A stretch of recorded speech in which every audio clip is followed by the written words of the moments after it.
మరి అందరూ కూడా ఎంజాయ్ చేస్తానని చెప్పి నేను నమ్ముతున్నాను. మరి మనందరం కూడా గత 5 సంవత్సరాలు ఎలాంటి నరకం చూసామో మనందరికి తెలుసు. ఒకసారి మనం 5 years బ్యాక్ వెళ్తే మనం ఎందుకు ప్రతిపక్షంలో ఉన్నాం అనేది మనకు అర్థమవుతుంది. మనం ప్రతిపక్షం ఉన్నప్పుడు మన ప్రతిపక్ష నాయకుడైన నారా చంద్రబాబు నాయుడు గారిని మరి వైసీపీ ప్రభుత్వం ప్రతిపక్ష నాయకుడా లేదా పనికి మాలని తిట్టారు. 420 అన్నారు. పవన్ కళ్యాణ్ గారు పాలసీ గురించి మాట్లాడితే పిల్లల గురించి మాట్లాడేవారు. ఎన్నో అవమానాలు, అరెస్టులు, తిట్లు, దాడులు మనపై జరిగిన గత 5 సంవత్సరాల్లో. మరి అన్నీ కూడా ఎదురించి కలిసికట్టుగా మనము ఉండి పోరాడి మరి ఎన్డీఏ ఒక కూటమి గెలిపించుకొని మనం ప్రభుత్వంలోకి వచ్చాం. మరి ఎన్ని కష్టాలు పడి వచ్చామో మనకు తెలుసు. మళ్ళీ తిరిగి మనము అలాంటి సిచ్యువేషన్లోకి వెళ్ళకుండా ఉండాలంటే మనం అందరం కూడా కలిసికట్టుగా ఎన్డీఏ కుటుంబ సభ్యులుగా మనం ఎప్పుడు కూడా మనము ప్రభుత్వం ఉండేలాగా మనందరం కూడా ప్రయత్నాలు చేయాలి.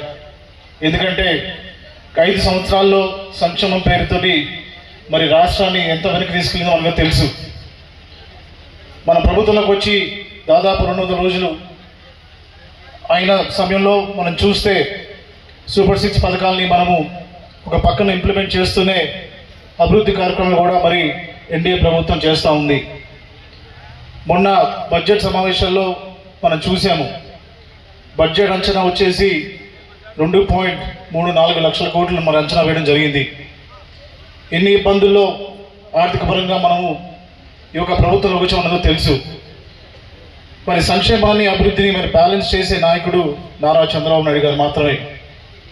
నారా చంద్రబాబు నాయుడు గారు ఎప్పుడు చెప్తూ ఉంటారు, మనము అభివృద్ధి చేసుకోవాలి, కంపెనీస్ రావాలి, ఉద్యోగాలు రావాలి, మరి అభివృద్ధి నుంచి వచ్చిన డబ్బుల్ని సంక్షేమానికి పెట్టాలని చెప్పి వారు ప్రతిసారి కూడా చెప్తూ ఉంటారు. అది నిజమే. మరి నారా చంద్రబాబు నాయుడు గారికి ఈ కాన్సెప్ట్ కూడా ఒకటే. మరి రాబోయే రోజుల్లో 1 family 1 entrepreneur. మరి గత ప్రభుత్వంలో 1 family 1 volunteer, 1 family 1 volunteer కాన్సెప్ట్లో ఒక 5,000 రూపాయలు ఇచ్చేసేసి మీ జీవితానికి ఇదే ఎక్కువని చెప్పి చేశారు. మరి ఈ రోజున ఇండియా ప్రభుత్వం మనం చూస్తే ముఖ్యమంత్రులు నారా చంద్రబాబు నాయుడు గారు 1 family 1 entrepreneur అని చెప్పి మరి దానికి ఎలాగా మరి చేస్తే ఈ యొక్క కాన్సెప్ట్ లైవ్లోకి వస్తున్న విషయంపై వారు ప్రతిరోజు కూడా మరి అధికారులతోటి పెట్టుబడిదారులతోటి సమీక్షలు పెట్టి ఈ యొక్క స్వర్ణాంధ్ర 2047ని ఎట్లాగైనా చేయాలని చెప్పి ఆ మిషన్ని పెట్టి మరి వారు ఒక విజన్ని రీచ్ అవ్వడానికి కార్యాచరణ చేస్తున్నారు. మొన్న అసెంబ్లీలో చూస్తే మరి ప్రతిరోజు కూడా వారు మాట్లాడినప్పుడు చాలా కొత్తగా అనిపిస్తుంది, చాలా ఇన్స్పైరింగ్ అనిపిస్తుంది. స్వర్ణాంధ్ర 2047ని మనం ఎట్లా రీచ్ అవుతాము అనే ఒక సార్కున్న విజన్ డాక్యుమెంట్ని చెప్తుంటే నిజంగా మనము ఎంత మోసపోయామో 5 సంవత్సరాలు అర్థమవుతుంది. అలాగే మరి వచ్చిన ప్రభుత్వం వచ్చిన తర్వాత నేను ఎమ్మెల్యే అయిన తర్వాత మరి నేనేం చేశానని నాకు నేను ప్రశ్నించుకుంటే మరి కొన్ని రాసుకొచ్చాను. అవన్నీ కూడా ఈరోజు మీతో పంచుకోవాలనుకుంటున్నాను. మరి మీతో పంచుకోవడం కాకుండా మీరు కూడా ఇవి నలుగురికి చెప్పాలి.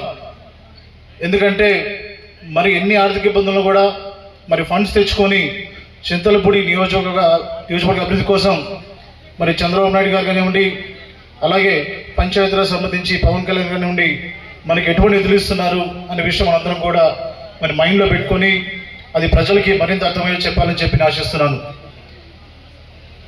గత 5 సంవత్సరాల్లో పంచాయతీరాజ్ సంబంధించి గ్రామాలకి ఎటువంటి అభివృద్ధి జరగలేదు. రోడ్లు కానివ్వండి, డ్రైనేజెస్ కానివ్వండి, ఒక్కటి కూడా ఒక పైసా కూడా పెట్టింది లేదు. మరి మనం వచ్చిన ఒక 2-3 monthsలోనే డిప్యూటీ సీఎం పవన్ కళ్యాణ్ గారు మరి గ్రామ సభలు పెట్టి గ్రామ సభలో రెజల్యూషన్ తీసుకొని మరి గ్రామాలకి ఎటువంటి అవసరం ఉన్నాయని చెప్పి మరి ఒకే రోజు దాదాపు 13,000 పైగా గ్రామ సభలు పెట్టి మరి పంచాయతీరాజ్ నుంచి నిధులు తీసుకొచ్చి గ్రామాలను అభివృద్ధి చేసే కార్యక్రమం పెట్టడం జరిగింది.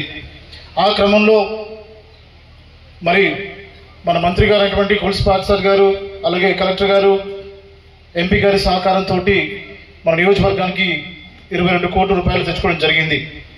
మరి ఫస్ట్ ఫేజ్లో ఈ యొక్క 22 కోట్ల రూపాయలు మనం పంచాయతీ రోజు సీసీ రోడ్లకి మనం వేయడం జరుగుతుంది.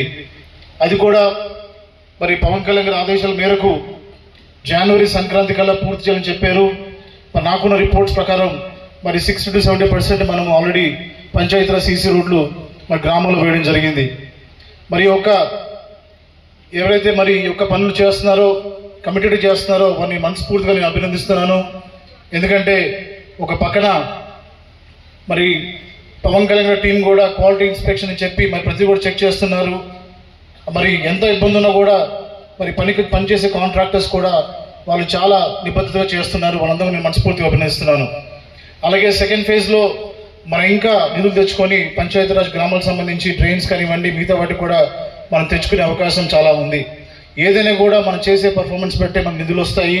ఆ విషయంలో నేను క్లియర్గా ఉన్నాను, మీరు కూడా క్లియర్ ఉండని చెప్పి నేను మీ అందరిని కోరుకుంటున్నాను. అలాగే R&B